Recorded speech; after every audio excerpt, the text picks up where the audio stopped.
terbuka saja, misalnya kalau misalnya teman-teman PDI Perjuangan khawatir nanti alat bukti dihilangkan, sekalian saja di-record misalnya diskusinya atau ke Dumas atau misalnya kontak langsung bisa, dengan banyak cara. jubir atau dengan rekan-rekan penyidik KPK. Bila perlu gelar perkaranya dilakukan di depan lobi utama KPK itu. Jadi semuanya kurang kuat apa ya, seperti disampaikan oleh almarhum Faisal Basri terkait dugaan ekspor biji nikel yang kerugian negara itu ratusan triliun.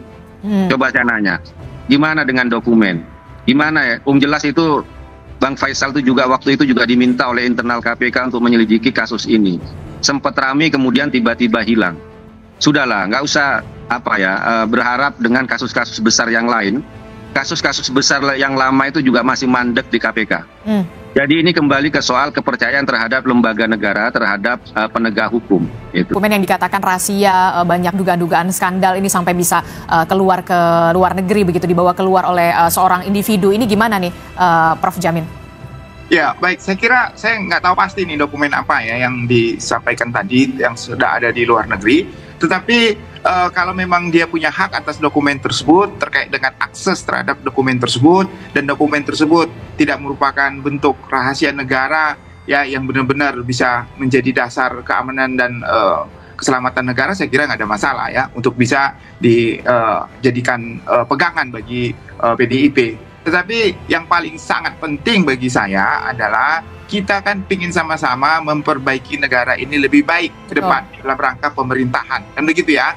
Jadi jangan sampai nanti isu ini negara kita ini dianggap lack of penerapan hukumnya itu tidak sebagaimana mestinya gitu. Artinya tajam terhadap lawan politik tetapi tumpul terhadap teman politik. Nah itu harus kita garis bawahin yang disampaikan Pak Guntur tadi. Kalau sampai seperti itu kita tidak harapkan. Nah untuk bisa melakukan hal itu lebih baik ke depan, saya kira PDIP, ini kan PDIP kan partai besar ya, Pak Bu Mega ya, dan sudah terbiasa melawan pemerintahan kan, waktu zaman-zaman dulu kita tahu juga sangat.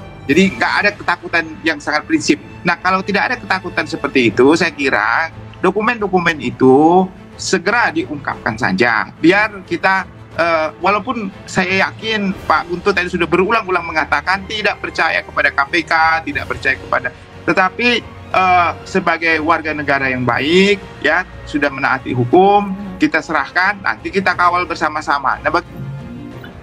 Halo, Assalamualaikum warahmatullahi wabarakatuh. Kembali lagi di channel Blog. Terima kasih sobat sudah hadir di video ini. Semoga sobat selalu ada dalam lindungan Allah, selalu diberi kesehatan dan selalu diberi rezeki yang berkah berlimpah. Amin ya Allah ya Rabbal Alamin. Di video kali ini kita akan mengulas berbagai atau videonya Guntur Romli dan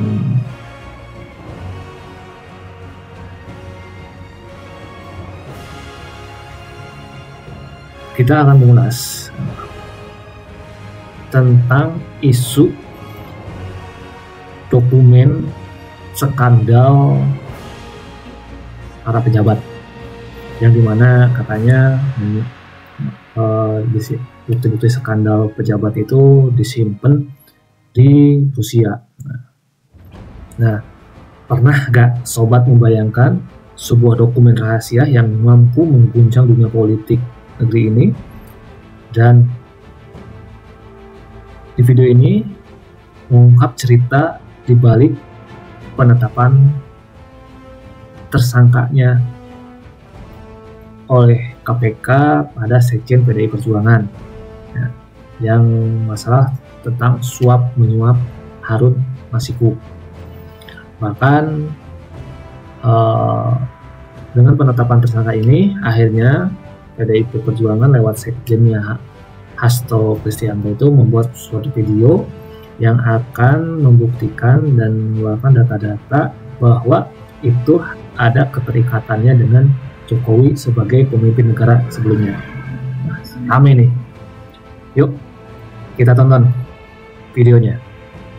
Oke, kita masih membahas soal bagaimana Sekjen PDI Perjuangan Hasto Kristianto dan juga dalam kapasitas besarnya adalah PDI Perjuangan. Jadi benarkah yang kemudian yang dibeberkan oleh Bu Kony ini, Mas Guntur Romli, soal surat yang sudah diamankan di Rusia?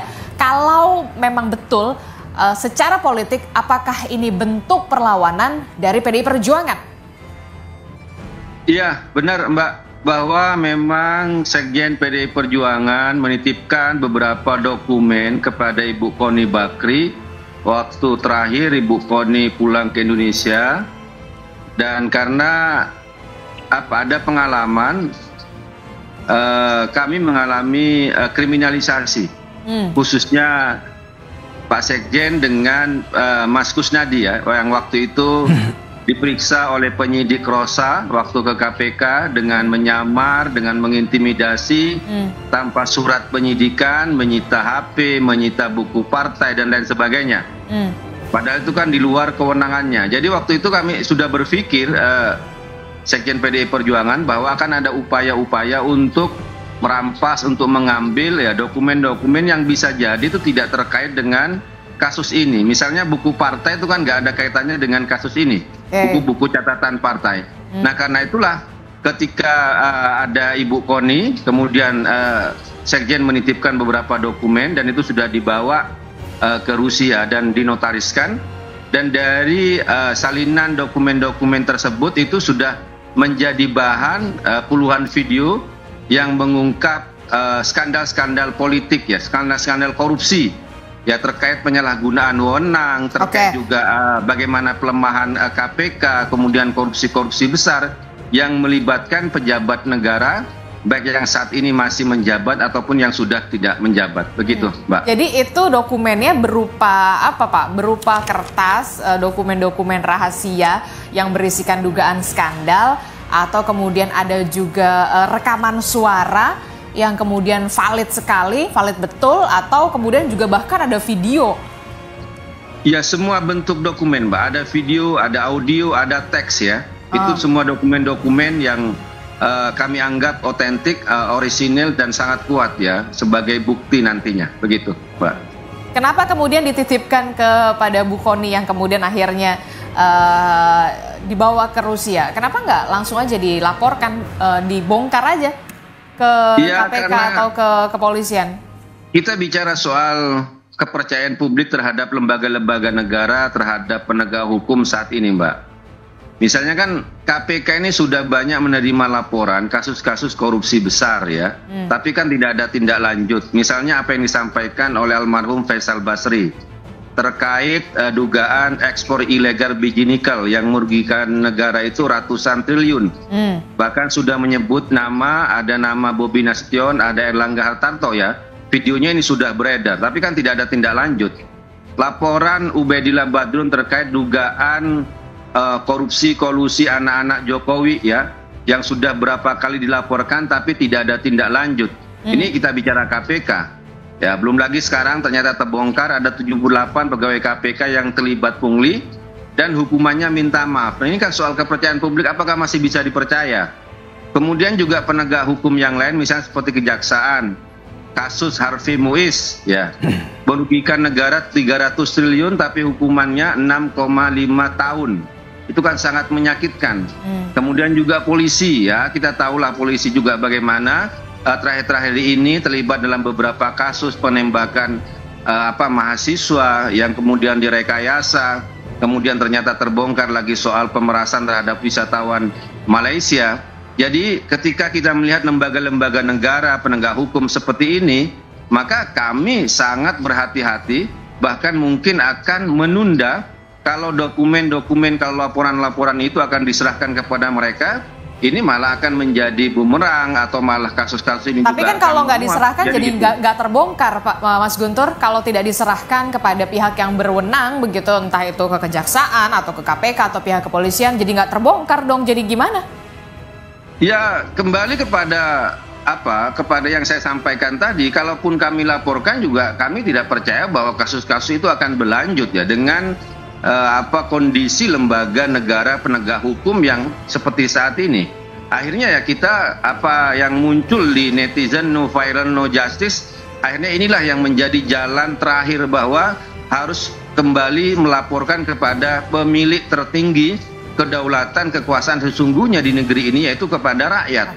Karena kita ngelihat lembaga-lembaga negara ini tidak bisa diharapkan. Itu, Mbak. Oke, baik.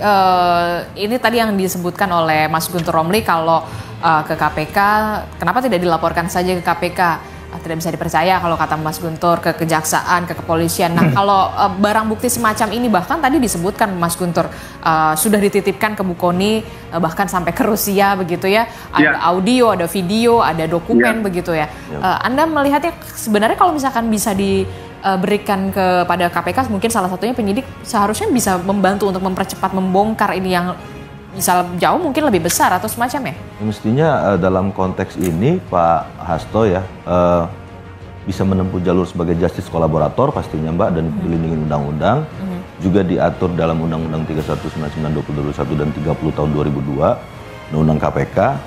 Ada juga lebih spesifik, ada PP 43 tentang tata cara partisipasi publik terhadap pemberantasan dan pencegahan korupsi. Jadi bahkan negara wajib melindungi, satu, kedua memberikan piagam penghargaan, bahkan di pasal 18 ada penghargaan berupa uang untuk kasus kerugian keuangan negara itu maksimal 200 juta, dan untuk kasus penyuapan jika memang kemudian ada dokumen-dokumen yang disimpan oleh Ibu Koni di Rusia tersebut, ada kasus terkait dengan penyuapan, ada kong kali kong, kolusi dan lain-lain, itu ada penghargaan dari masyarakat itu sampai dengan 10 juta rupiah.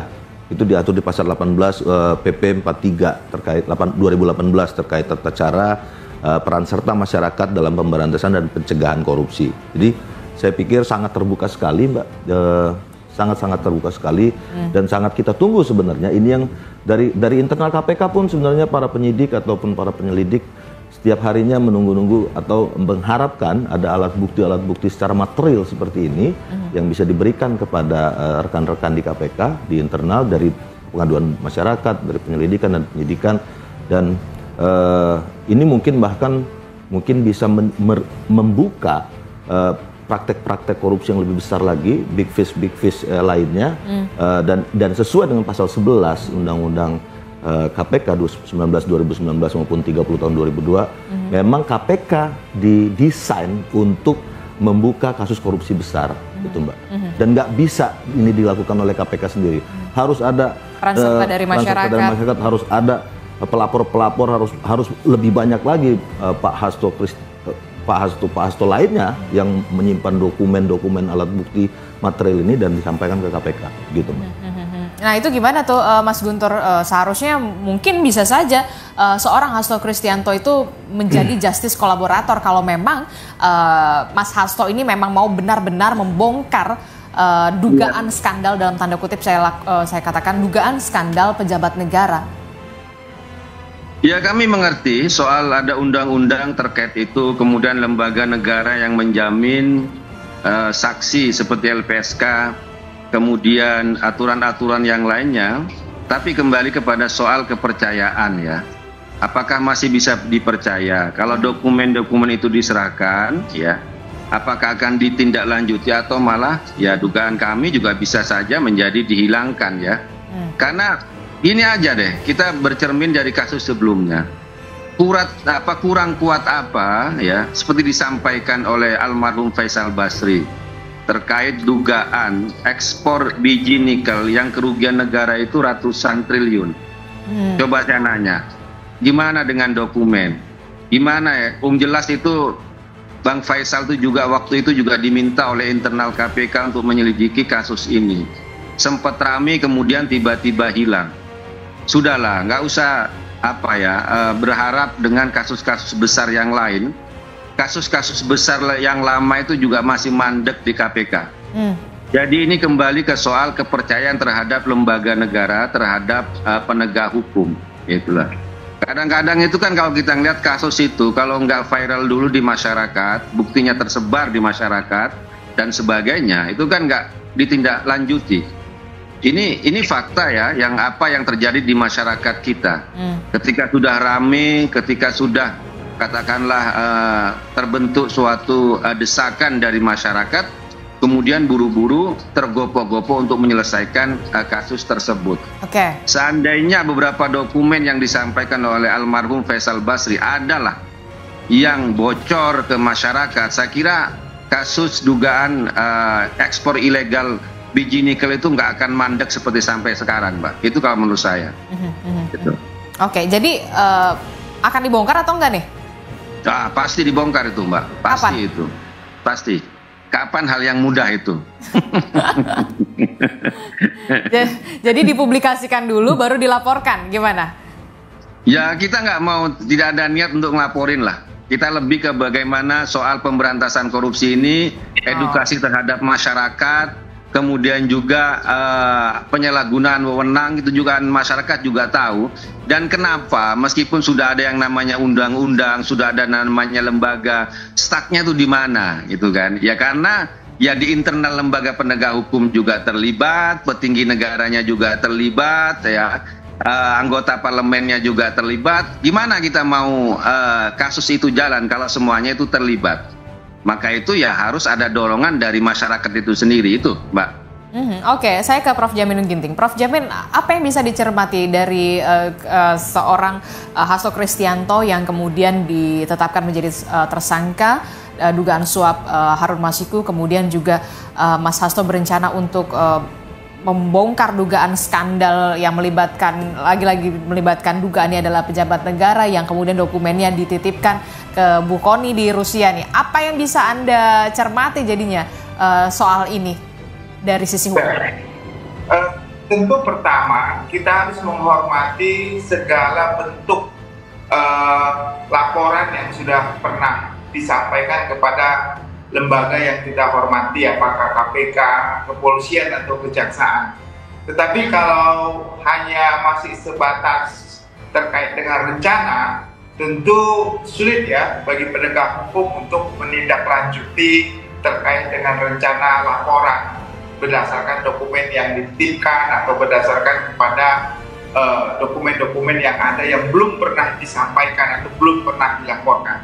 Di depan mata kita melihat pada saat ini Pak Hasto sudah ditetapkan sebagai terdakwa. Saya yakin upaya hukum yang tersedia dengan pra-peradilan yang ada bisa dilakukan terhadap penetapan tersangka yang dinyatakan tidak sah atau tidak memiliki dua alat bukti begitu.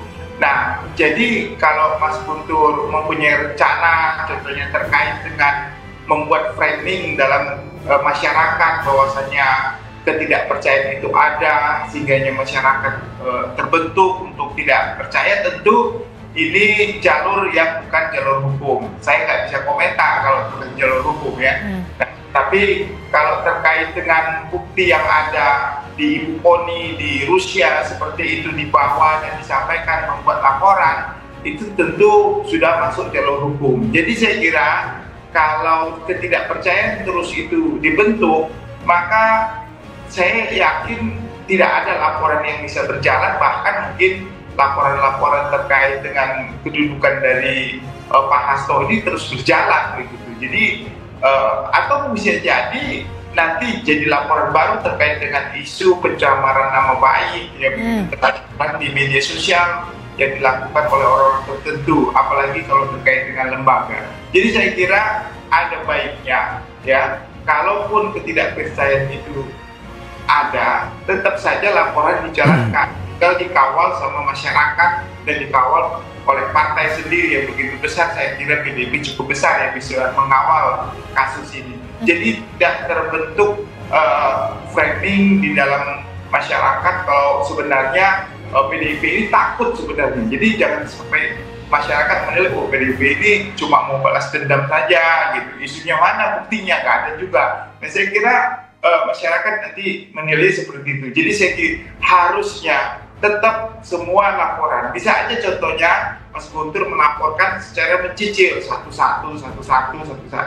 Ya, dokumennya dikip begitu untuk laporan berikutnya. Saya kira itu lebih bijaksana karena kita negara hukum, kita menghormati hukum. Kalau kita tidak percaya kepada lembaga yang ada, yang sekarang ini dianggap semua integrated ya, terkait dengan adanya kolusi, nepotisme ya, harusnya ya kita tetap aja melaporkan hari itu, ya gak ada lembaga lain lagi yang kita bisa percaya. Sulit ya kalau negara ini kita percaya. Nah, nggak mungkin kita mengandalkan people power. Nggak tahu Pak Guntur apakah mau mengajak masyarakat untuk demonstrasi sekitar people power begitu untuk menjatuhkan pemerintah yang ada, kan agak berat kalau bisa melakukan seperti itu, karena tidak ada lagi yang bisa dipercaya, kata Pak Guntur.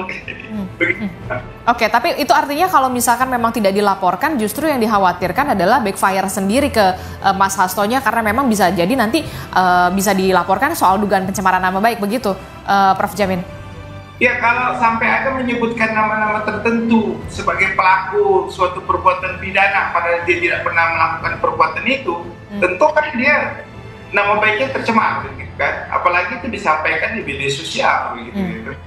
Nah, kalau itu bisa dia buktikan, ya lebih baik begitu. Kalau memang apa yang disampaikan di media itu benar-benar nyata, real, ada buktinya, begitu, melalui penegak hukum yang ada. Begitu. Respon Anda, Mas Guntur, apa yang sudah diutarakan oleh Prof. Jamin? Iya, dengan segala resiko, yaitu memang Sekjen PDI Perjuangan itu siap menghadapi. Ya, seperti yang disampaikan tadi, bahwa kita juga ngelihat sekarang, ya, anggota DPR RI dari PDI Perjuangan, Rieke Diah Pitaloka, menyampaikan secara kritis di parlemen, di sebuah lembaga yang terhormat, ya, dan itu dilindungi oleh undang-undang, tapi kemudian dilaporkan ke MKD dengan tuduhan memprovokasi. Ini kan kalau kita ngelihat upaya untuk melakukan intimidasi. Tapi inilah apa yang terjadi di lembaga negara kita, di lembaga penegak hukum kita, ya. Dan ini yang menjadi keprihatinan kita semua. Jadi ketika melihat lembaga-lembaga seperti ini, ya, mau yang namanya KPK, kepolisian, kejaksaan, termasuk juga parlemen, ya. Pertanyaannya adalah apakah masih bisa dipercaya untuk melaporkan kasus-kasus yang juga menyangkut internal lembaga-lembaga ini dan nama-nama yang petinggi-petinggi negara, baik yang menjabat ataupun tidak menjabat. Kan pertanyaannya di situ. Lapor ke KPN, lapor ke parlemen, nanti parlemennya dipanggil oleh MKD. Lapor ke polisi, ternyata petingginya juga akan disebut dalam kasus tersebut. Ya, KPK juga sama, kejaksaan sama. Jadi kemana lagi harus melapor kalau bukan langsung kepada rakyat yang memiliki kedaulatan penuh, ya. Tapi yang jadi pertanyaan kenapa ingin saja ini bukan untuk. Tapi Mas Guntur, kenapa yang Dan kemudian ini jadi tentu saja bukan untuk ya. Oke, Mas Guntur, Bagaimana? tapi yang jadi pertanyaan selanjutnya adalah kenapa baru sekarang ingin dibongkar, bahkan dititipkan ke Bu Kony ke Rusia, kenapa nggak dari dulu dibongkar? Jadi orang bertanya-tanya juga apakah kemudian ada hanya bluffing atau bagaimana begitu, jadinya kan juga bertanya-tanya. Enggak, kan sebenarnya kasus-kasus yang akan nanti disampaikan tidak hanya kasus baru, Mbak. Kasus-kasus lama yang sudah pernah muncul di KPK, pernah muncul di Kejaksaan, pernah muncul di kepolisian, tapi tidak ada tindak lanjut, ya kan? Ya kalau itu kan terkait, kalau ditanya kenapa dibongkar sekarang, ya kenapa KPK nggak mau bongkar? Kenapa nggak mau melanjutkan kasus-kasus tersebut? Kan di situ masalahnya, kan? Nah, terkait kalau yang beberapa hal yang baru itu, ya ini perlawanan, Mbak. Perlawanan terhadap kriminalisasi terhadap Sekjen PDI Perjuangan, ya, yang merasa benar-benar dikriminalisasi. Persoalan di sini lebih banyak kepada persoalan politik, bukan persoalan hukum. Kemudian juga secara berlebihan mencekal Bapak Yasona Lauli, padahal beliau baru statusnya itu adalah saksi dan nggak pernah merintangi, selalu kooperatif selama ini menjadi saksi dan nggak mungkin kabur.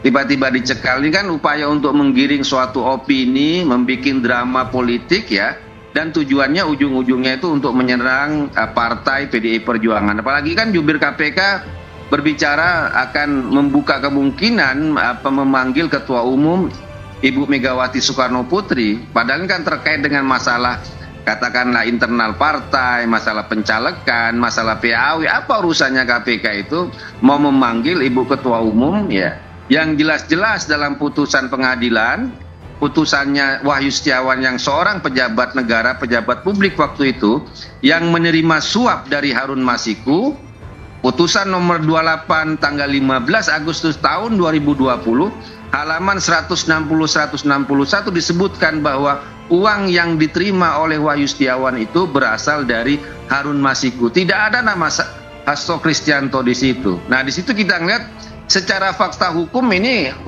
kasus ini nggak bisa disebut dengan hukum, tapi lebih kepada upaya politik untuk melakukan kriminalisasi terhadap Hasto Kristianto yang bertugas sebagai sekjen partai. Makanya jubir KPK juga memanggil Ibu Ketua Umum, kan ini kan semuanya soal desain politik, rekayasa politik untuk menyerang PDI Perjuangan. Yang kami tidak tahu siapa sekarang yang meremote KPK. KPK sudah menggeledah Bank Indonesia, sudah menetapkan tersangka oleh Deputi Penindakan, tapi kemudian lewat jubirnya itu diralat. Jadi siapa yang meremote KPK gitu? Nah, itu pertanyaan sekarang, Mbak, yang terjadi gitu. Oke, ini yang kemudian juga akhirnya distrust Ya. juga terhadap. Betul. Bagaimana Anda? Ya, saya pikir memang periode 5 tahun Firly Bahuri itu memang membuat KPK sebegini. Ya, kenyataan ini memang sudah menjadi satu fakta, Mbak, bahwa masyarakat sudah menurun kepercayaan, bahkan sangat-sangat di titik nadir ya kemarin dibanding 6 lembaga publik berdasarkan Litbang Kompas terakhir itu KPK berada di titik terakhir. Nah, periode ketua yang baru nih, periode Pak Setio dan kawan-kawan ini punya PR berat. PR yang pertama adalah mengembalikan kepercayaan publik.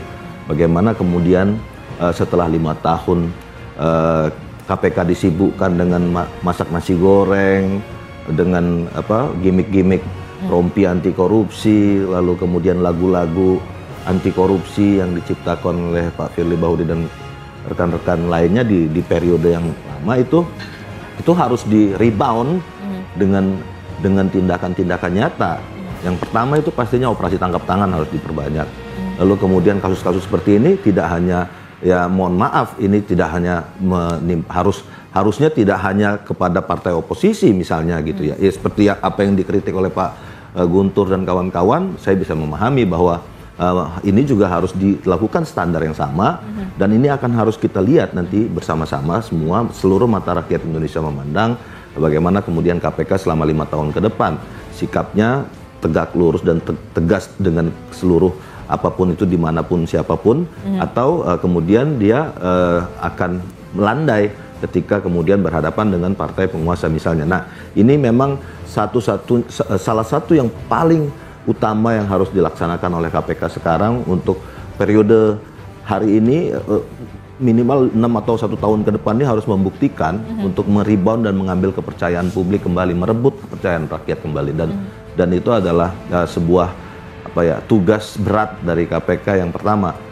Kalau soal bagaimana kemudian alat bukti tersebut bisa dikonstruksikan sebagai sebuah perkara yang utuh, mens rea sampai dengan unsur-unsur perkaranya dipenuhi dan lain, saya pikir teman-teman saya di KPK itu sudah bukan nggak usah diragukan lagi lah, itu udah jadi semacam hal yang ya mudah lah bagi kami untuk melakukan itu gitu. Tapi kemudian untuk bagaimana mengembalikan rasa kepercayaan publik lagi terhadap KPK. Nah, termasuk juga berarti salah satunya juga dalam tanda kutip ya merayu untuk seorang Hasto Kristianto, ayolah ini kalau mau dibongkar saja, gitu. Laporkan saja begitu kan. Termasuk juga berarti penyidik KPK juga harus bisa segera memeriksa Mas Hasto sebagai tersangka dan kemudian menawarkan, ya kalau memang mau justice collaborator, oke, kita bongkar. Harus langsung, dan ingat justice collaborator itu kemudian akan mendapatkan berbagai macam keistimewaan, baik itu di pengadilan maupun di penyidikan. Di proses penyidikan dia akan mendapatkan perlindungan baik dari KPK maupun perlindungan dari LPSK. Lalu kemudian dia imun terhadap kriminalisasi terkait dengan pencemaran nama baik dan lain-lain. Lalu di hakim itu bisa di persidangan nanti bisa di diskon atau bukan di diskon, diringankan oleh hakim sampai dengan 2/3 bahkan. Itu artinya juga penyidik KPK juga harus menyegerakan untuk memeriksa Hasto Kristianto setelah sebagai semestinya seperti itu, lalu kemudian mengambil seluruh alat bukti untuk membongkar perkara yang lebih besar lagi. Dan memang itu saya pikir begini, kalau saya bisa mengakses semua teman-teman lah, sampai sekarang pun masih bisa kontak mereka dan lain-lain, dan itu saya pikir tidak sulit lah untuk kemudian misalnya kita buat terbuka saja, misalnya kalau misalnya teman-teman PDI Perjuangan khawatir nanti alat bukti dihilangkan, sekalian saja di record misalnya diskusinya, atau ke Dumas, atau misalnya kontak langsung bisa dengan banyak cara, jubir atau dengan rekan-rekan penyidik KPK. Bila perlu gelar perkaranya dilakukan di depan lobi utama KPK itu. Jadi semuanya transparan. Jadi semuanya transparan, ada bukti ini dan diterima oleh petugas KPK, difoto, direkam dan lain-lain. Itu saya pikir nggak ada masalah, agar menjamin ya bahwa dan KPK juga harus meyakinkan kan, sebenarnya kami meyakinkan masyarakat, meyakinkan semua teman-teman yang pelapor, terutama masyarakat banyak ini, bahwa apakah kemudian bukti dan dokumen ini kemudian nanti ada resiko dihilangkan, ada resiko dikriminalisasi dan lain-lain, mereka juga harus meyakinkan itu, dan saya pikir itu clear. Itu ide bagus ketika memang nanti penyidik KPK akan segera memeriksa Hasto Kristianto dalam waktu dekat sebagai tersangka begitu ya, untuk bisa kemudian dalam tanda kutip merayu, oke lah ayo kita bongkar sama-sama ketika memang sudah ada kasus yang dikatakan lebih kakap lah dalam tanda kutip, walaupun memang gelar perkaranya memang tadi Anda sebutkan bisa saja secara terbuka begitu, kalau memang ingin mengembalikan lagi kepercayaan publik, apalagi Mas Hasto mengatakan memang kooperatif dan akan mentaati hukum. Tetaplah bersama kami akan jeda, usai jeda kami kembali di Sapa Indonesia Pagi.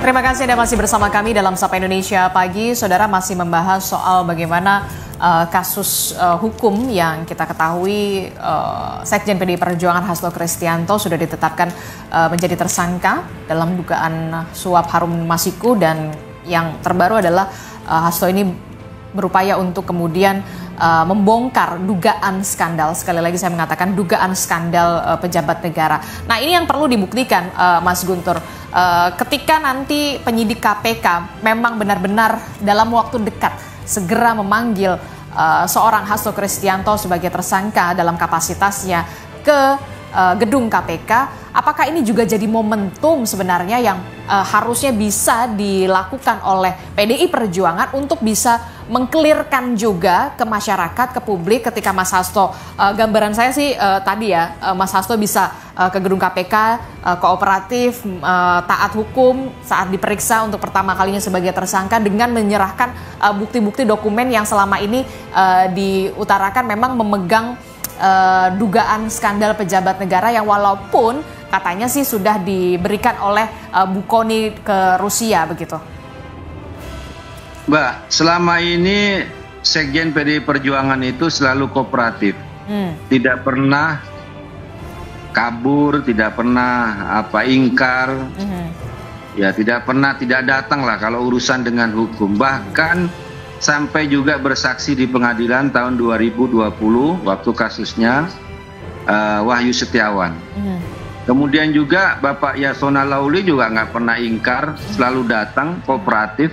Ya, jadi itu menunjukkan bahwa semua yang ada di PDI Perjuangan itu taat hukum, taat prosedur, dan akan menghormati proses hukum yang ada. Ya, karena itu ya kami ngelihat kok kenapa yang Harun Masiku disangkut pautkannya dengan PDI Perjuangan. Bahkan kami juga bertanya-tanya, siapa ini yang sekarang melindungi Harun Masiku? Selama ini kan opini yang muncul Harun Masiku itu kabur karena dilindungi baik oleh partai, oleh sekjen, dan kami melihat KPK itu kan punya segalanya, Mbak. Penyadapan punya, apalah alat-alat yang canggih-canggih KPK punya, mau juga penyitaan, pemeriksaan, ya pemantauan dan sebagainya KPK yang punya. Ini kasus mau 5 tahun, tapi Harun Masiku tidak ditemukan. Siapa sekarang yang menyembunyikan Harun Masiku? Ya. 1 tahun belakangan ini PDI Perjuangan sudah berpisah jalan dengan kekuasaan. Jadi kalau dianggap masih ada opini bahwa Harun Masiku disembunyikan oleh partai atau oleh sekjen, itu menurut saya ya yang sangat mengada-ngada lah. Kami nggak punya kekuasaan apa-apa, kami hanya partai yang nggak punya alat sadap, yang nggak punya militer, yang nggak punya senjata dan sebagainya, yang tidak punya kemampuan untuk menyembunyikan seseorang. Jadi perlu kami tegaskan lagi soal ini, karena kan selama ini opini buruk yang disampaikan kan kasus Harun Masiku kan semuanya kan upaya untuk menyerang partai, untuk menyerang sekjen PDI Perjuangan. Tapi kenyataannya inilah yang sekarang dalam 1 tahun ini sudah tidak ada lagi yang namanya kerjasama dengan kekuasaan, sehingga harusnya kasus ini kembali kepada pokok persoalan, yaitu temukan yang namanya Harun Masiku. Karena ini kan kasus suap. Kasus suap itu adalah pejabat publik, pejabat negara yang menjanjikan atau bisa melanggar kewenangannya, yaitu Wahyu Setiawan. Siapa yang memberikan suap? Yaitu yang namanya Harun Masiku. Nggak ada di situ namanya sekjen, nggak ada namanya di situ Hasto Kristianto dalam kasus penyuapan tersebut. Jadi kembali kepada prosedur hukum. Kalau mau ke hukum itu loh, temukan dulu Harun Masikunya gitu loh. Kalau kita mau benar-benar menuju kepada kasus hukum. Iya, itu kan berbicara soal Harun Masiku begitu ya. Kita berbicara soal Harun Masiku, tapi kemudian yang belakangan lebih juga disorot adalah soal bagaimana Mas Hasto ini ingin membongkar dugaan skandal pejabat negara. Apakah ini tidak dijadikan kesempatan momentum seorang Hasto Kristianto ketika nanti diperiksa KPK untuk pertama kalinya sebagai tersangka? Petersangkaan Hasto Kristianto, sekjen PDI Perjuangan, ini kan juga bentuk pengalihan opini, Mbak. Makanya saya bilang, kalau mau opini hukumnya yang benar itu temukan Harun Masiku. Karena dialah yang menurut putusan pengadilan, yang punya kekuatan hukum yang tetap, yang menyuap Wahyu Setiawan. PDI Perjuangan benar memberikan rekomendasi kepada KPU untuk PAW, tapi kan waktu itu tidak hanya Harun Masiku, ada yang namanya Maria Lestari. Partai yang lain Mulan Jamila juga sama, ya. Tapi kemudian di situ ada kasus suap, harusnya kan fokus pada kasus suapnya, yaitu siapa, ada pejabat negara dan pemberi suap. Kenapa kok dibuat untuk menyerang partai, menyerang sekjen PDI Perjuangan, dan juga membuat opini yang seolah-olah partai sekjen yang menyembunyikan Harun Masiku. Nah, kasus pertersangkaan terhadap sekjen PDI Perjuangan itu kan untuk menggeser isu. Yang harusnya Harun Masiku, kegagalan KPK untuk memburu Harun Masiku, kegagalan untuk membongkar kasus hukum, tapi menjadikan sebagai kasus politik dengan mentersangkakan Hasto Kristianto yang dalam fakta pengadilannya itu nggak ada gitu loh. Jadi makanya saya tanya, siapa yang meremote KPK sekarang ya? Kalau tersangka saja yang kasus CSR Bank BI bisa diralat, itu kan, berarti kan ada yang meremote, kan gitu. Tapi kemudian kalau misalkan ada juga yang mengatakan, tapi kalau misalkan ada juga asumsi yang mengatakan jangan-jangan ini isunya digeser untuk bisa membongkar dugaan skandal ini, isunya digeser dari Harun Masiku untuk soal dugaan skandal ini. Makanya kalau ditanya soal apakah nanti ketika Mas Hasto dipanggil KPK pasti datang. Taat hukum. Selama ini juga seperti itu semua. Semua yang dipanggil oleh KPK juga akan datang, akan taat hukum, karena itulah prosedur hukum yang di kita. Ya. Meskipun kami juga akan melakukan upaya-upaya perlawanan, yang jelas ketika sebuah lembaga penegak hukum tidak bisa dipercaya, maka harus ada jalur yang lain. Kami juga tidak mau misalnya menjadi korban kriminalisasi selanjutnya. Karena selama ini juga Mas Hasto, sekjen PDI Perjuangan kooperatif dengan KPK, dipanggil pengadilan iya, dipanggil KPK berkali-kali juga iya, datang dan sebagainya. Tapi kan kenyataannya inilah yang terjadi, malah dijadikan sebagai tersangka, padahal fakta-fakta hukumnya ya bagi kami nggak ada alasan sama sekali. Gitu. Prof Jamin, ini gimana kalau soal dokumen-dokumen yang dikatakan rahasia, banyak dugaan-dugaan skandal ini sampai bisa keluar ke luar negeri begitu, dibawa keluar oleh seorang individu, ini gimana nih Prof Jamin? Ya baik, saya kira saya nggak tahu pasti nih dokumen apa ya yang disampaikan tadi yang sudah ada di luar negeri, tetapi kalau memang dia punya hak atas dokumen tersebut terkait dengan akses terhadap dokumen tersebut, dan dokumen tersebut tidak merupakan bentuk rahasia negara ya yang benar-benar bisa menjadi dasar keamanan dan keselamatan negara, saya kira nggak ada masalah ya untuk bisa dijadikan pegangan bagi PDIP.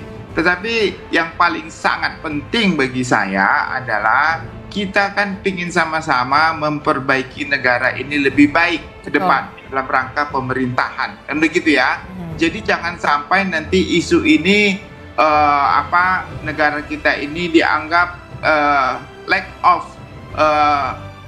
penerapan hukumnya itu tidak sebagaimana mestinya gitu. Artinya tajam terhadap lawan politik, tetapi tumpul terhadap teman politik. Nah itu harus kita garis bawahin yang disampaikan Pak Guntur tadi. Kalau sampai seperti itu kita tidak harapkan. Nah untuk bisa melakukan hal itu lebih baik ke depan, saya kira PDIP ini kan PDIP kan partai besar ya, Pak Bu Mega ya, dan sudah terbiasa melawan pemerintahan kan. Waktu zaman dulu kita tahu juga sangat. Jadi nggak ada ketakutan yang sangat prinsip. Nah kalau tidak ada ketakutan seperti itu, saya kira dokumen-dokumen itu segera diungkapkan saja. Biar kita, walaupun saya yakin Pak Guntur tadi sudah berulang-ulang mengatakan tidak percaya kepada KPK, tidak percaya kepada, tetapi sebagai warga negara yang baik, ya sudah menaati hukum, kita serahkan, nanti kita kawal bersama-sama. Nah, bagaimana cara pengawalannya? Tentu strategi daripada partai politik PDIP punya cara tersendiri, kan begitu kan? Nah, mengambil hati masyarakat untuk mengambil hati masyarakat melalui media sosial bagus, ya.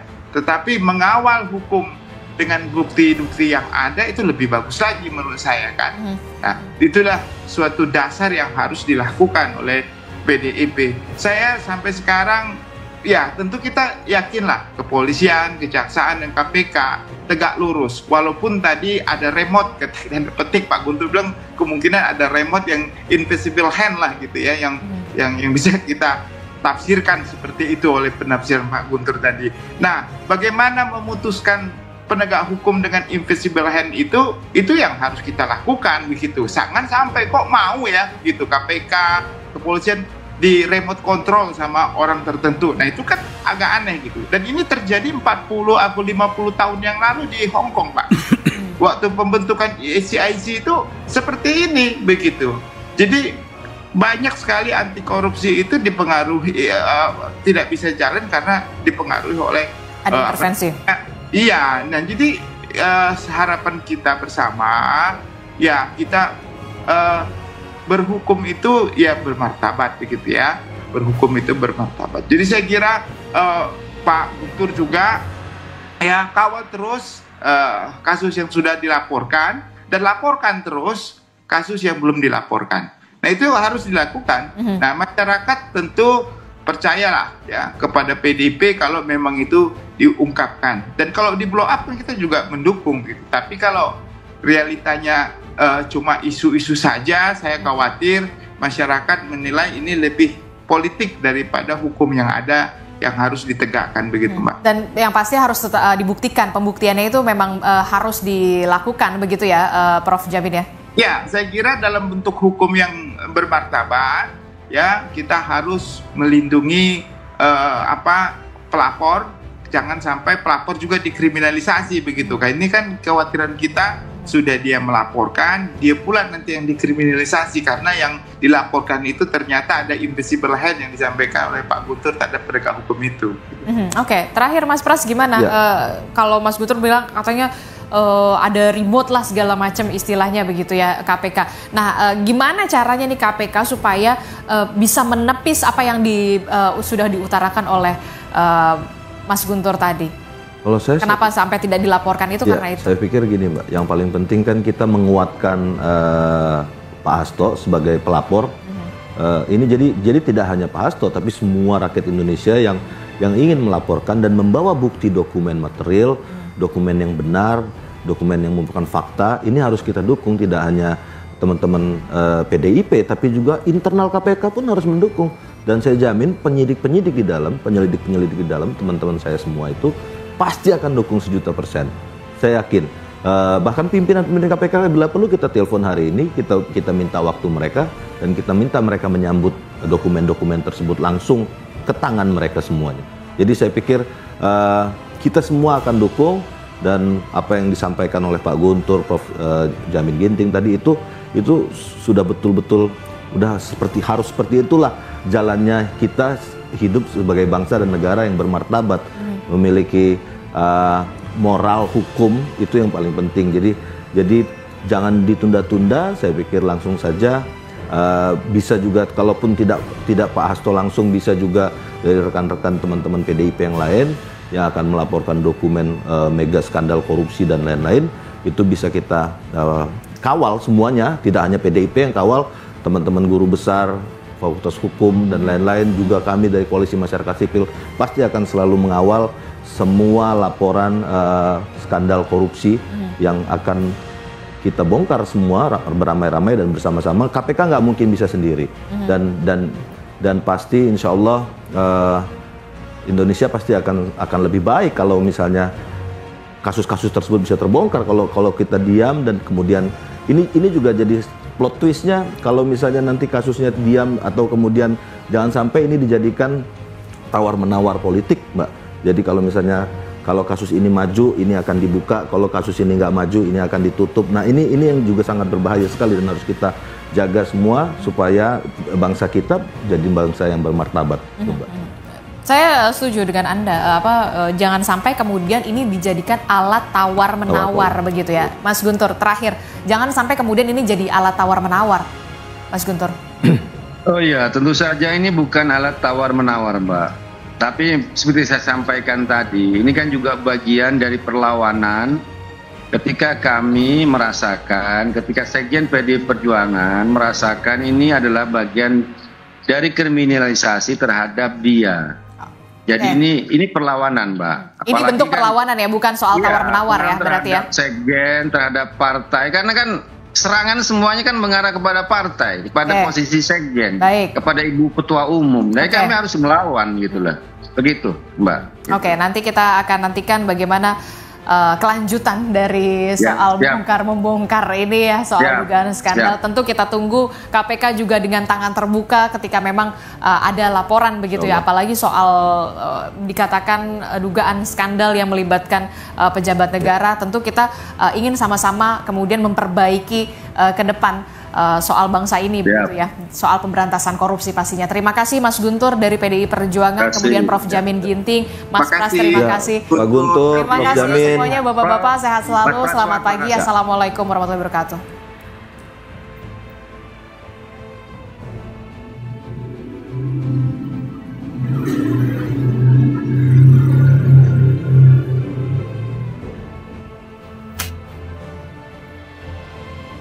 Nah, itu sobat, videonya atau diskusinya tentang membahas dokumen rahasia yang dititipkan Rusia, karena katanya penetapan Hasto Kristianto sebagai tersangka kasus suap Harun Masiku ini akan membuka babak baru di dunia politik Indonesia. Fakta menarik muncul nih terkait dokumen rahasia yang disebut-sebut memuat bukti skandal korupsi besar, penyalahgunaan wewenang, hingga dugaan pelemahan institusi hukum. Dokumen-dokumen tersebut yang diklaim autentik katanya dan meliputi rekaman suara, video, hingga teks, bahkan dititipkan di Rusia demi menjaga keamanannya. Nah, namun kan muncul pertanyaan, kenapa sih mesti harus disimpan di Rusia gitu, nggak diserahkan ke KPK atau penegak hukum? Alasan menurut pihak PDI Perjuangan melalui Guntur Romli, alasan kenapa disimpan di Rusia adalah karena rendahnya kepercayaan publik terhadap lembaga-lembaga hukum tersebut, lemah. Jadi kasus-kasus besar yang sebelumnya dilaporkan pun seperti dugaan ekspor ilegal, biji nikel, atau korupsi pejabat tinggi lainnya dianggap mandek tanpa ada tindak lanjutan.